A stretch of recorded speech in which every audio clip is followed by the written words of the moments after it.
Today I'll be unpacking my pre-exam setup and disinfection bag for the Texas Cosmetology Operator Practical Exam. So the first things first, you need to have your bag set up and labeled.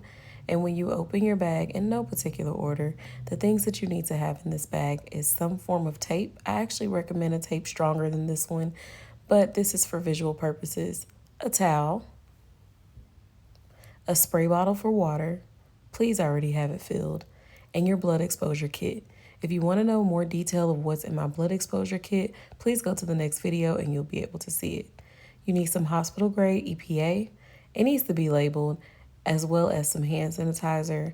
It needs to be labeled as well, and the label that comes on it is perfectly fine, as well as a trash bag.